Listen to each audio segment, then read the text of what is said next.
Como o Elias falou, né, eu estou mudando para Muriaé. Na verdade, meus pais, eu sou de São Paulo, meus pais moravam em São Paulo, e há pouco mais de 30 anos eles vieram morar em Iraí, e no começo dos anos 2000, 2004, 2003, eles mudaram para Muriaé. E a Vanderleia era frequentadora, meu pai era terapeuta, massagista, e a Vanderleia frequentava a minha casa.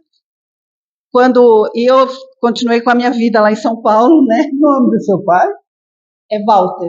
Senhor Walter. Conheci muito. Como você falou, terapeuta. Teu pai, vou para a segunda pessoa, teu pai deixou um legado de valores egrégios e eternos para todos nós que tivemos a honra de conviver com ele. Onde você falar que é filha dele, as portas já estão abertas. Parabéns ao seu pai hoje no plano espiritual e a vocês todos, tá?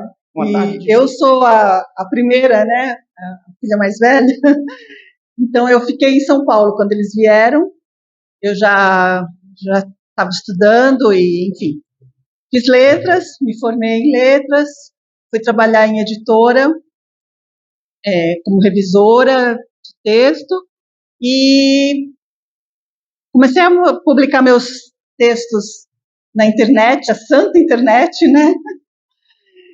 E aí comecei Santa pecadora, né? Assim como a igreja, né? Porque a gente reclama, né? Mas é que agora as coisas estão muito fora do controle, né? Mas a entrada da internet, o acesso à internet, possibilitou muita coisa, né?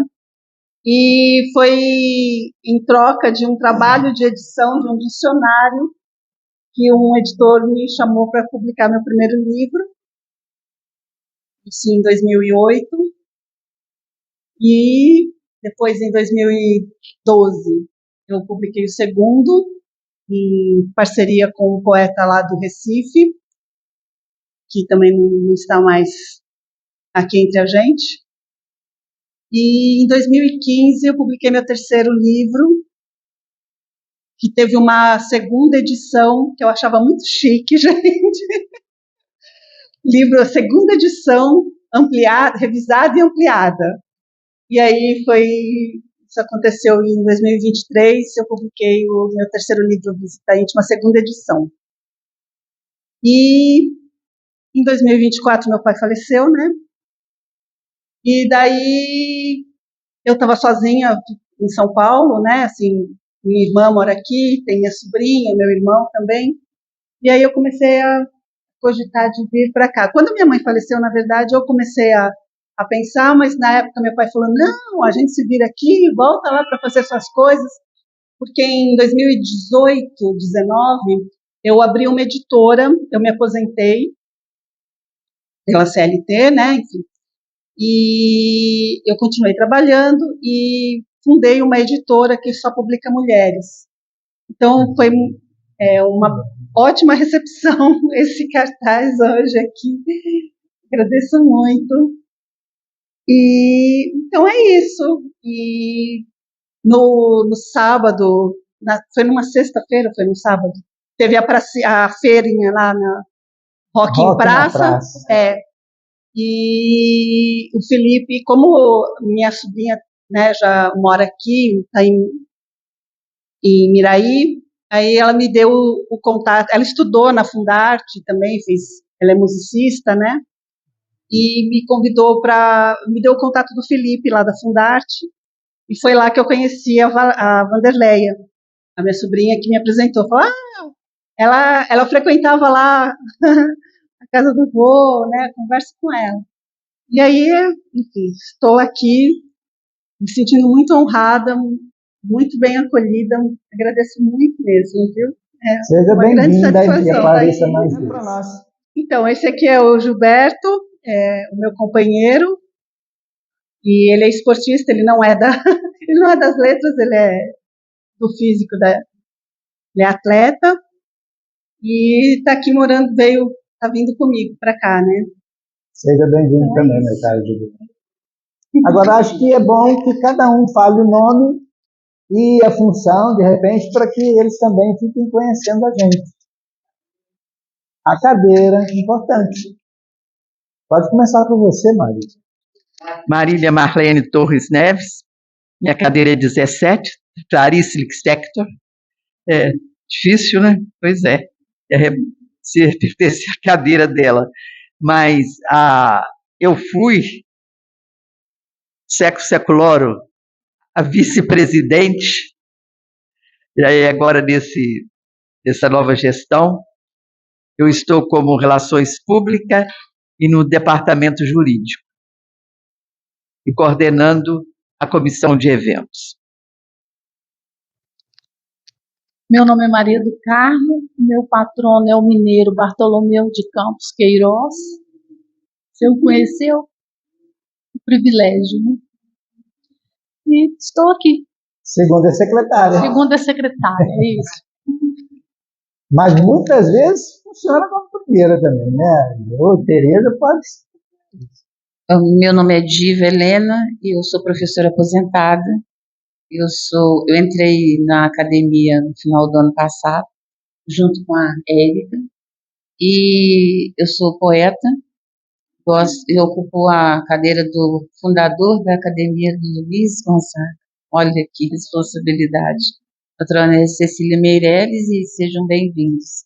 Eu fui muito bem acolhida e maravilha estar aqui. Meu nome é Natalino e há pouco tempo atrás eu era presidente da academia, né?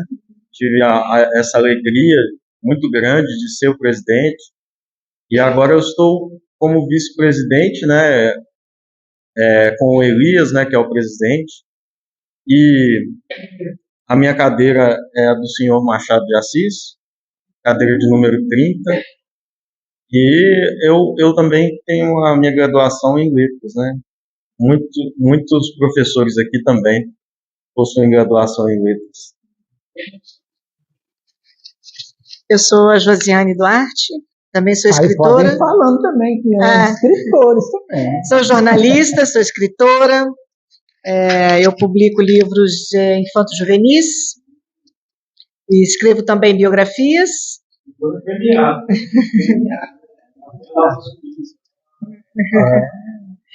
E eu fiz uma escolha parecida com a sua também. Depois de viver no Rio de Janeiro 30 anos, decidi realizar um sonho, que era morar num sítio. E aí, como a minha família é daqui, fiz essa loucura, larguei tudo lá, comprei um sítio. E atualmente eu vivo lá no alto da serra, meus cachorros, meu gatinho, meu cavalo. E é isso. E atualmente eu estou como secretária da nossa querida Ana. Eu sou Janir Marcolino, eu faço parte da academia, né? E uso a cadeira, e ocupo a cadeira número 23, que tem como patrona Cora Coralina. Estou aqui no meio desse povo aqui tentando sobreviver, tá bom? Meu nome é Joel, assim como a escritora, eu também já publiquei 4 livros sobre historiografia de Muriaé e sou formada em letras também, e professor aposentado, e faço parte aqui da academia desde a fundação. E o meu patrono da minha cadeira, número 18, é um vizinho seu lá de Boa Família, José Eutrópio, professor José Eutrópio. Eu falei, e essa é minha esposa Aparecida. É meia acadêmica Aparecida. Já está sempre presente também. Meu nome é Alencar César Silva, eu sou romancista e poeta também, com um livro publicado de ficção. Eu recebi o convite no início da formação da academia pelo próprio fundador. E eu não tenho título acadêmico, mas o professor Luiz Gonzaga me convenceu de que eu merecia um lugar entre os eleitos aqui, e eu me sinto muito confortável aqui. Seja bem-vinda. Mas tem uma coisa que eu quero te perguntar. Eles falam que paulista não tem sotaque mesmo. É absurdo isso. O paulista não tem, então está confirmando isso de sala. Muito bem. Temos 3 livros publicados. Veja. E durante 6 anos nós fomos da diretoria e tesoureiro. Tivemos na administração do professor Luiz Gonzaga como diretor tesoureiro. Depois, Valéria Cristina, que é uma colega nossa da academia que mora em Juiz de Fora. Depois, Christian Lima. E depois o professor do IFE, que ele não falou que é professor do IFE, Natalino, que foi o nosso presidente. Então, nós cadeira número 10. Eu escolhi a professora Carmen Messia porque ela... Boa tarde. Primeiramente, bem-vindos. Meu nome é Rodrigo, eu sou formado em Letras, professor de português aqui em Muriaé. Tenho 3 livros publicados, 2 de poema e 1 de contos. Entrei na academia na cadeira número 1, professor Hélio Lopes, e hoje eu atuo junto com a Tereza e com a Diva como coordenador da Academia de Letras Jovem da ANLE, né? Sejam bem-vindos, né? Então, provavelmente eu já tenho um livro seu também, que senão eu falo do seu Walter, eu lembrei. Meu nome é Tereza, eu ocupo a cadeira 19 do Mário Quintana, já estou há um tempo também na academia, passei pela secretária, né, já há bastante tempo na secretaria, e agora, junto ao Rodrigo e à Diva, a gente está na Academia Jovem. Bom, eu sou Elias Muratori, né? Agora você já me conhece. Eu sou da cadeira número 13, então o meu patrão é João Guimarães Rosa. Então, desde 2012 nós estamos na luta aí. Bom, é isso. Nossa academia são 30 cadeiras, nós temos 2 vagas, né? Então, e a gente nunca consegue reunir todos, então por aí. Bom, eu tinha sugerido lá no início do mês que a gente fizesse um elogio acadêmico, que a gente já fez alguns. Marília tem boas memórias sobre quem que fez e quem que não fez, depois ela pode comentar. Mas como estava um pouco meio atropelado, ninguém se apresentou. Bom, eu vou falar sobre o meu patrono. Então eu sugeri que a gente trocasse ideias sobre Ailton Krenak. O Ailton Krenak, depois eu vou fazer um informe mais pormenorizado, mas nós estamos numa tentativa de trazê-lo a Muriaé em agosto. Então, por isso, um texto dele, pelo menos uma parte, né? Não vamos ficar aqui discutindo ou conversando sobre todos os livros, ou pelo menos mesmo sobre ideias para adiar o fim do mundo, nós não vamos ficar comentando todo, mas pelo menos a primeira sugestão. Eu vou ler um pequeno texto de apresentação dele e depois a gente faz um bate-bola. Eu vou te pedir assim, a cortesia de não ser preciso de ler as 4 páginas. Sim. Né? Mas tópicos das 4 páginas que você leu.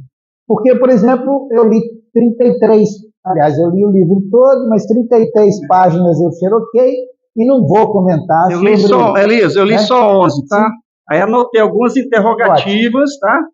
É isso. São comentários, um bate-bola. Isso. Eu vou ler aqui, então, depois a gente faz esse bate-bola. Ailton Krenak nasceu na região do Vale do Rio Doce, um lugar cuja ecologia se encontra profundamente afetada pela atividade de extração de minério.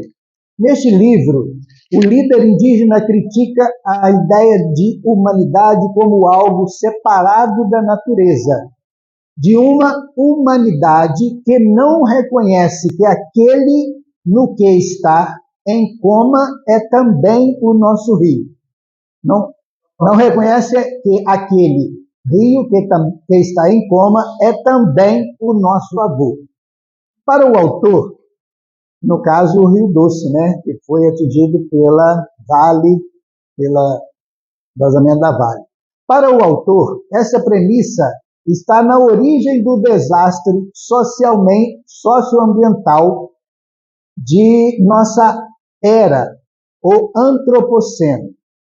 Diante disso, a resistência indígena se baseia na negação da noção de que somos todos iguais, no reconhecimento da diversidade e na recusa da legitimação do humano como superior aos demais seres.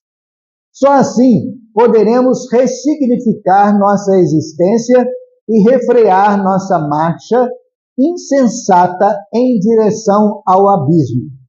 Nosso tempo é especialista em criar ausências do sentido de viver em sociedade, do próprio sentido da experiência da vida.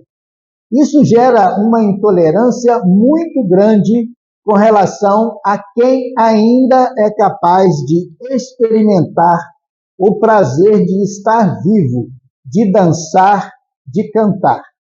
Por mim, está bem a leitura até aqui, só complementando, além de ambientalista, escritor reconhecido internacionalmente, ele também, desde 2024, é membro da Academia Brasileira de Letras. Então, um acadêmico da Academia Brasileira de Letras. Aí a gente abre. Mineiro.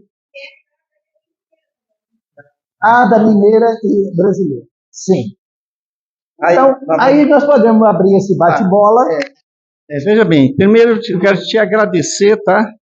Eu queria que vocês ouvissem nossos hoje convidados, que desde o início da academia, o que eu estou falando aqui, eu já falei 300 vezes. O Elias Muratori é o acadêmico que mais trabalha para a nossa Academia Muriaense de Letras. Vou repetir. O Elias Muratori é o acadêmico que mais trabalha para a nossa academia.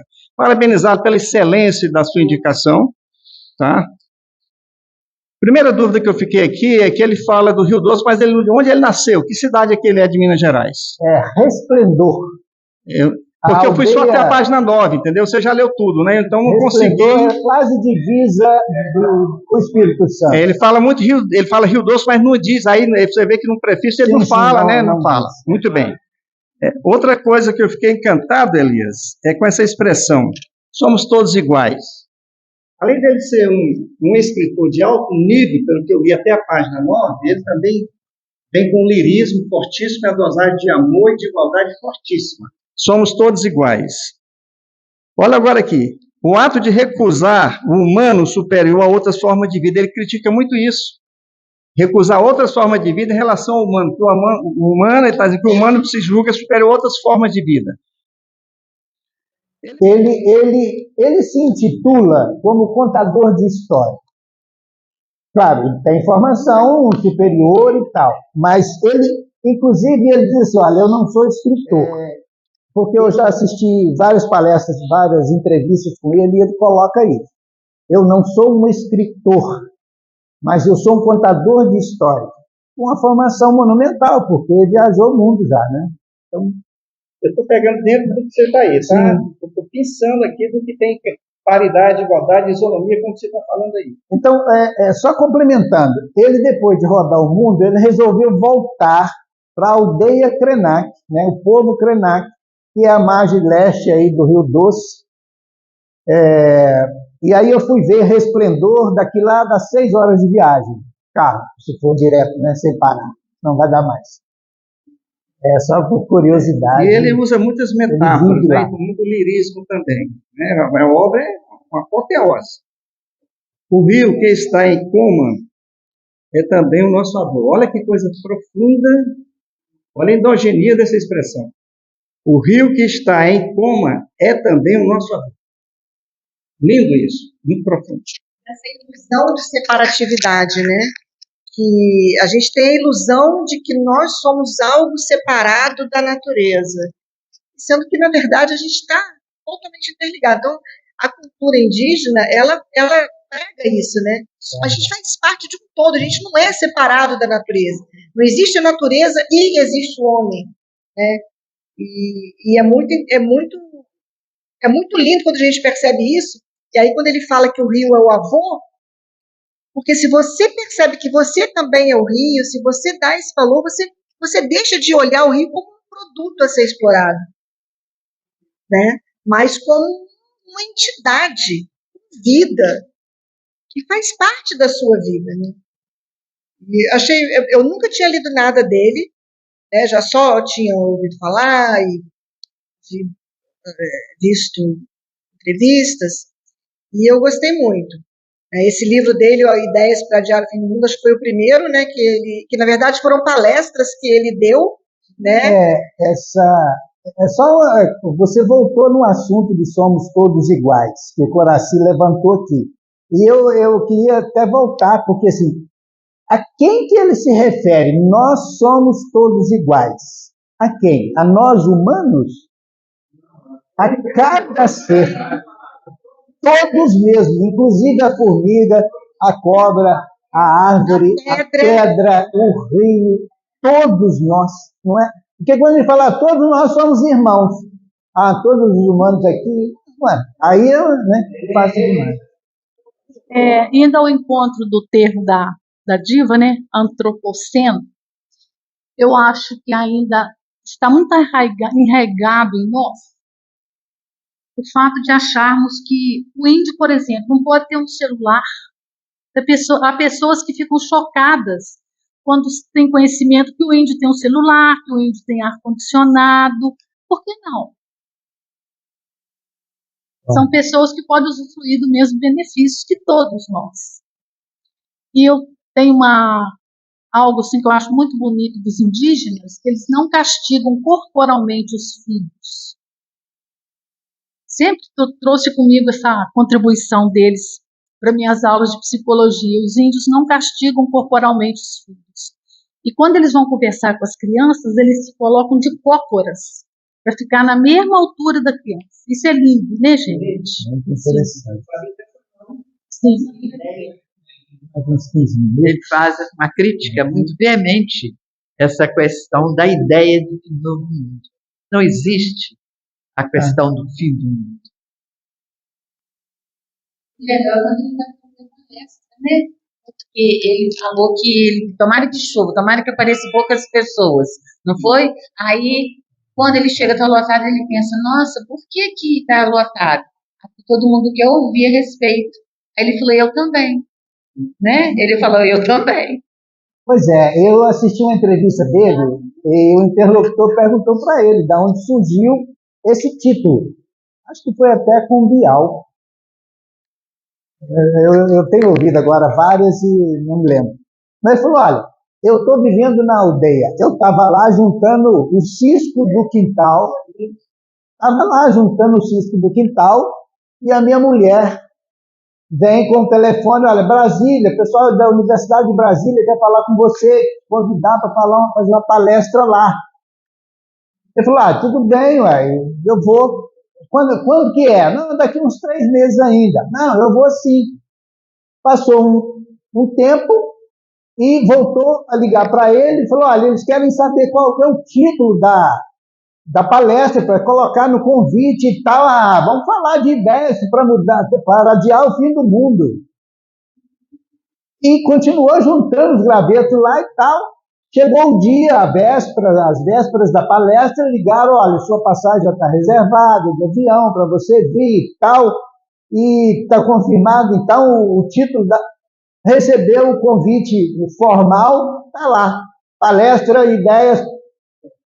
A pessoa levou a sério o que eu falei e botou o título da palestra de ideias para mudar o fim do mundo. Então, ele discorre sobre isso e isso vira, então, o livro. A palestra, ele vai conversando, realmente. A palestra dele é uma conversa. A Thalinda deve ter essa experiência também. Ele vai conversando. E agora sim, né? Eu estou hiper curioso, quero os livros dele para eu ver, porque todos os livros são palestras. Ele falou, aliás, ele perguntou para ele como que ele se sentia na Academia Brasileira de Letras como escritor.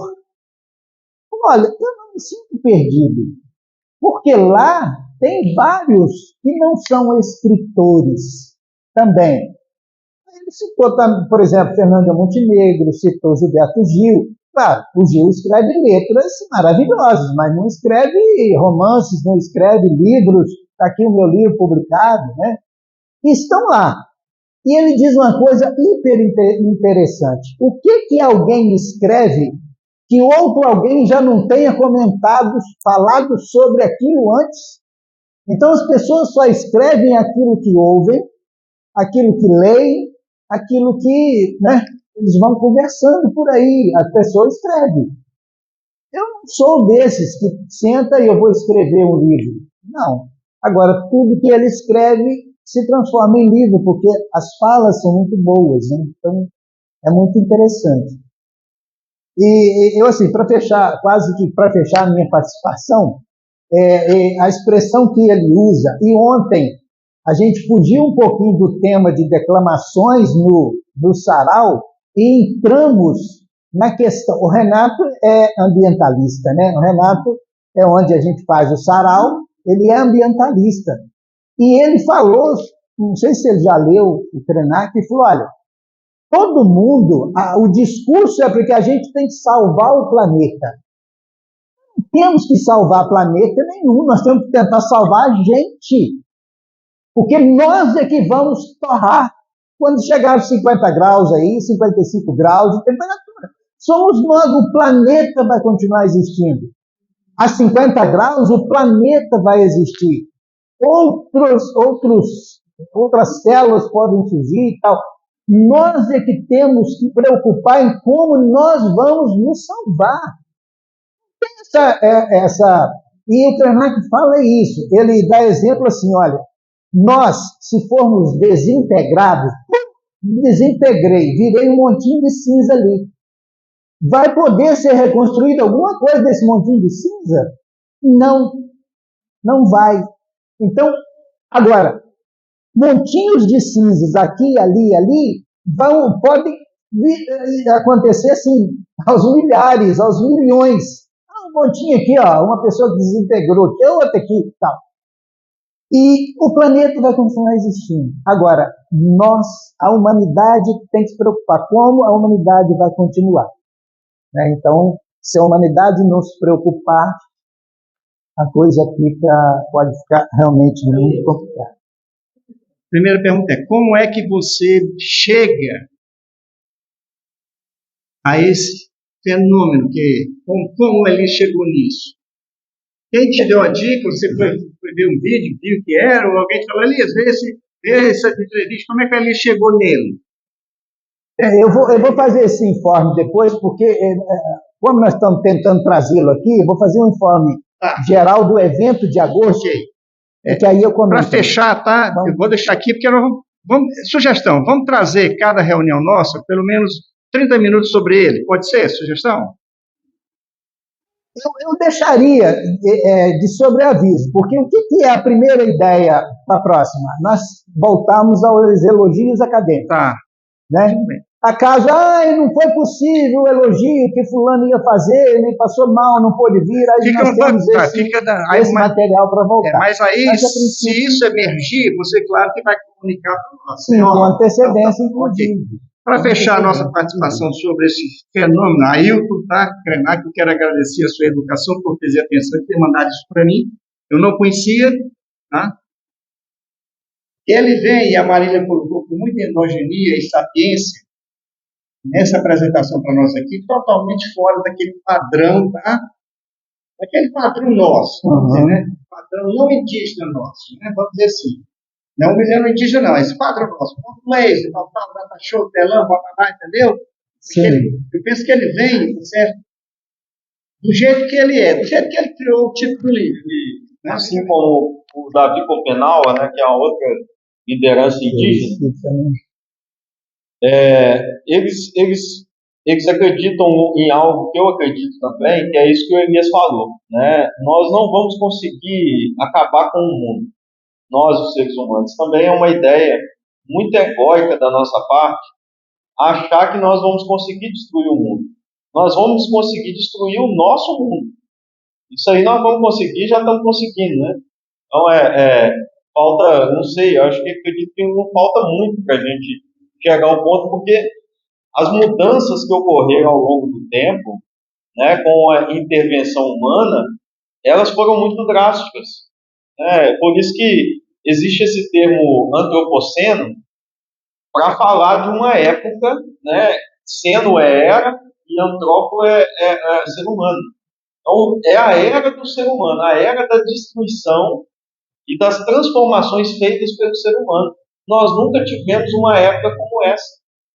Né? Há quanto tempo o mundo existe e há quanto tempo o ser humano existe, né, em relação à existência do planeta Terra.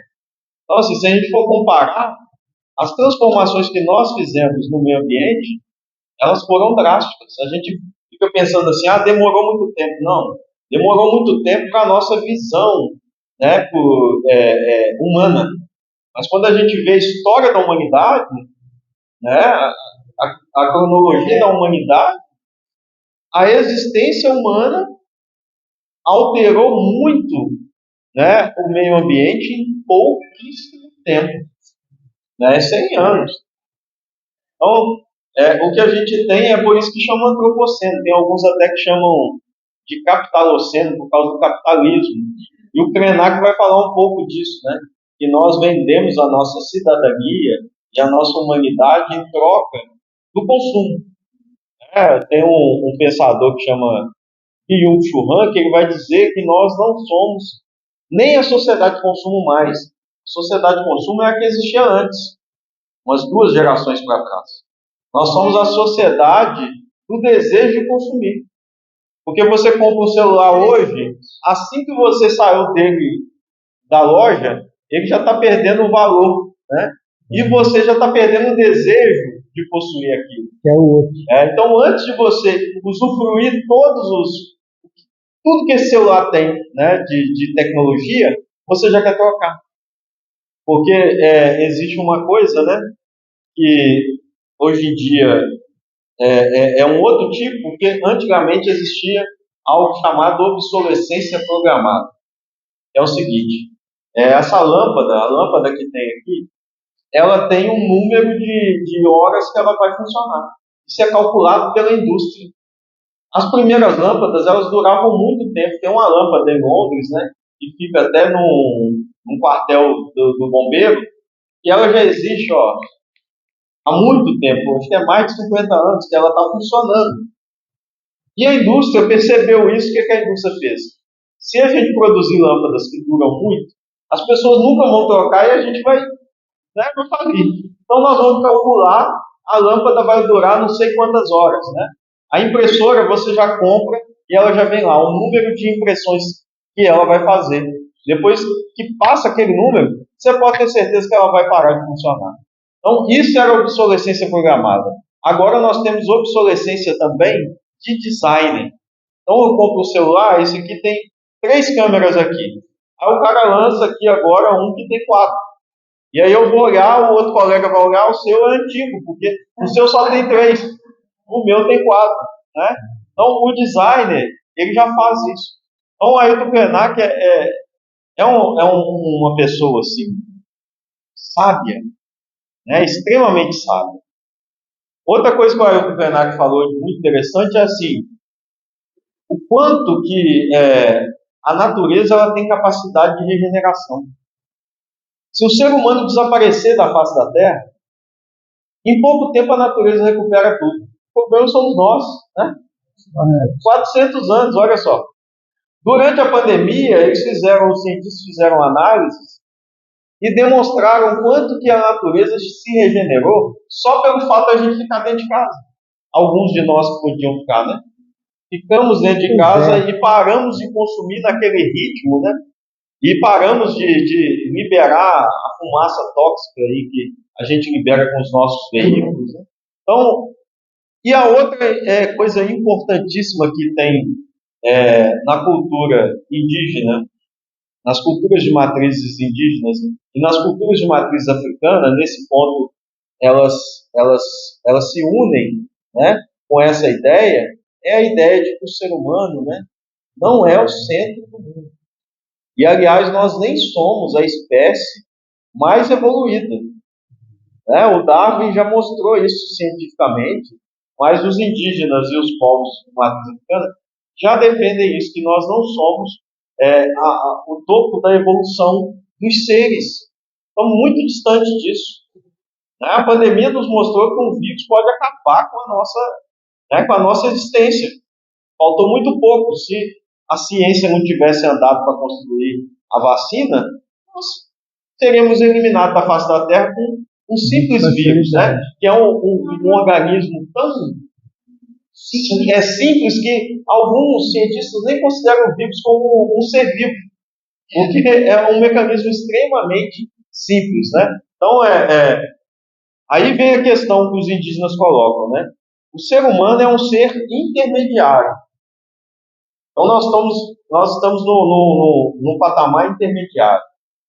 E aí, os indígenas, eles acreditam que nós podemos voltar a sermos os outros animais.